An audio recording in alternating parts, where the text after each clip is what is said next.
ও আচ্ছা, দাজ্জাল কি মানুষ না জিন নাকি? দাজ্জাল কে? এটা ফেরেশতা নাকি জিন না মানুষ? কি এটাও একটা প্রশ্নের বিষয়। কিভাবে দেখুন, আল্লাহ নবী সাল্লাল্লাহু আলাইহি ওয়াসাল্লাম বলছেন নূহ আলাইহিস সালামের সময়ও নূহ আলাইহিস সালাম তার কওমকে দাজ্জাল সম্পর্কে সতর্ক করেছেন।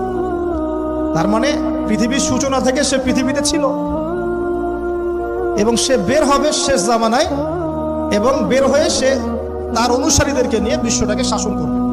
তার মানে অনেক লম্বা একটা হায়াত সে পেয়েছে। কোন জাতি এত লম্বা হায়াত পায় বলেন তো? কোন জাতি, মানব জাতিকে এত লম্বা হায়াত পায়? একটা মিস্টেরিয়াস ক্যারেক্টার দাজ্জাল। সে কি? তারপরে দেখুন, নবী সাল্লাল্লাহু আলাইহি ওয়াসাল্লাম একটা হাদিসের মধ্যে বলেছেন যে তাকে ওই তামিম দারির ওই দ্বীপে বন্দী করে রাখা হয়েছে। আপনারা হাদিসে জানেন, দ্বীপে বন্দী থাকা অবস্থায় তাকে সাহাবীরা দেখেছেন অনেক বিশাল আকৃতিতে, ঠিক আছে?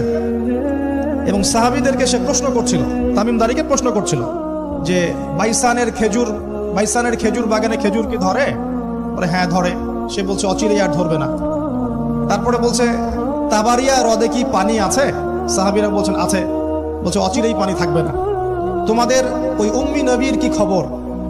সাহাবীরা বলছেন যে তিনি মক্কা থেকে মদিনায় হিজরত করে এসেছেন, বদরের যুদ্ধ হয়েছে, বালতির মতো তার অবস্থা, একবার এদিকে পাল্লা ভারী হয়, একবার এদিকে পাল্লা ভারী হয়। মানে বদরে জিতেছেন, উহুদে বিপর্যস্ত হয়েছে।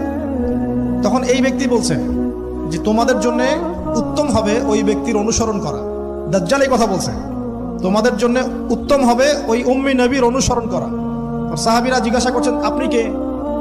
তো সে বলছে যে আমি হচ্ছি দাজ্জাল, আমি হচ্ছি দাজ্জাল।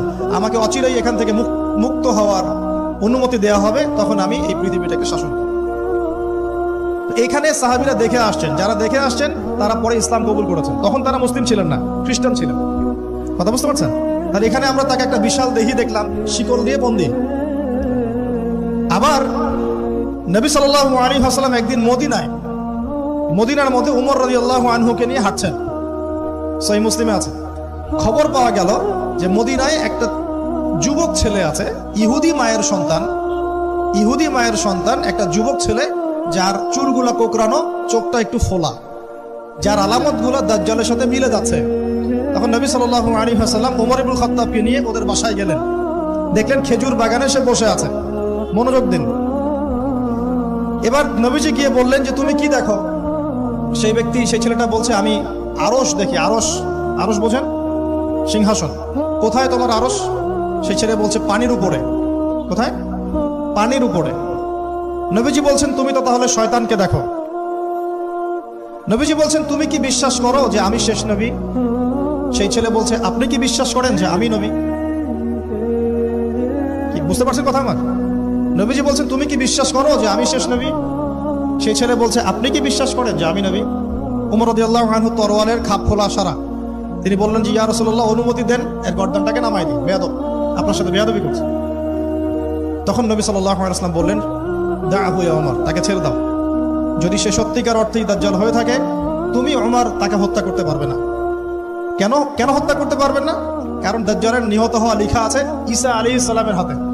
কার হাতে? ঈসা আলাইহিস সালাম যখন আসবেন, এই প্যালেস্টাইনের বাবে লুদ নামক জায়গায় দাজ্জালকে মারা হবে। ঠিক আছে কথা?